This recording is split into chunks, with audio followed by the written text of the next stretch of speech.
gathered in celebration at Windsor Castle. Not a surprise, given his age, given the fact that just over a month ago, for a month. Aye, beautiful looking. Heart surgical for a reptilian slut. He left hospital looking frail, but returning to Windsor Castle to spend these last weeks with his wife, the Queen.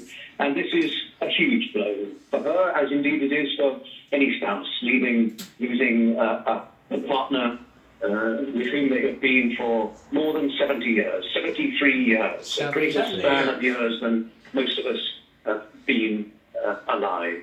So a huge blow for the Queen, and it is fair to say, I think, that in so many ways the success and the stability of her reign owes a great deal to the success and the stability of their marriage. He was the person to whom she could always turn, the private support which was so invaluable in the isolated position, the lonely position as head of state.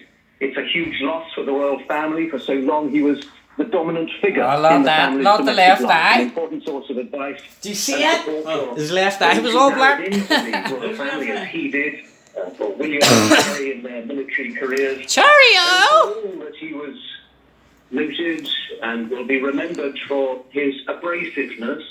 There was also a much more sensitive side. He was to a his German. personality. That He was a German. became apparent in the advice that he gave to younger members of the He royal hates family. Hitler. The advice that he attempted to give to Diana, Princess of Wales, and it was clear that her marriage was failing.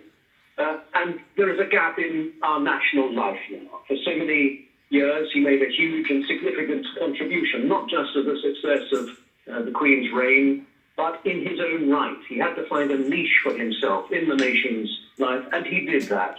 So a little colour has left the national stage today. He was much more President? than a gap Kennedy, in the was it? mouth caricature, as he was so often presented.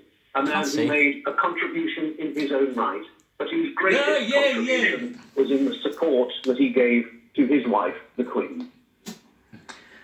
And let's just, before we move on, Nicholas, stay with us if you would. I just would like to read again that statement that's been issued in the last few minutes from Buckingham Palace. It says, "It is with deep sorrow that Her Majesty the Queen has announced the death of her beloved husband, His Royal Highness the Prince Philip, Duke of Edinburgh. His Royal Highness passed away peacefully this morning at Windsor Castle. Further announcements will be made in due course. The royal family join with people around the world in mourning his loss. BBC Television is broadcasting this special programme reporting the death of the Duke of Edinburgh."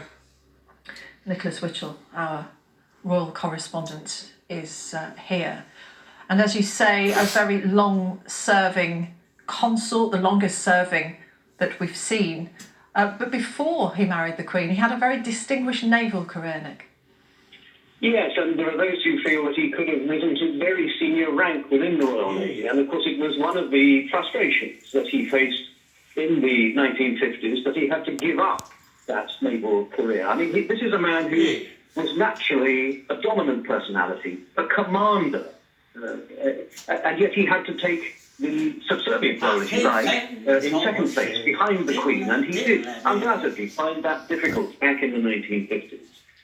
He had to adapt. He had to find a role for himself. There was no constitutional significance. He was never Prince Consort. He was never able to see state papers or involve himself in that business, his wife, the Queen's business. So that added to the frustration that he felt in the 1950s. There was a young Queen on the throne, surrounded by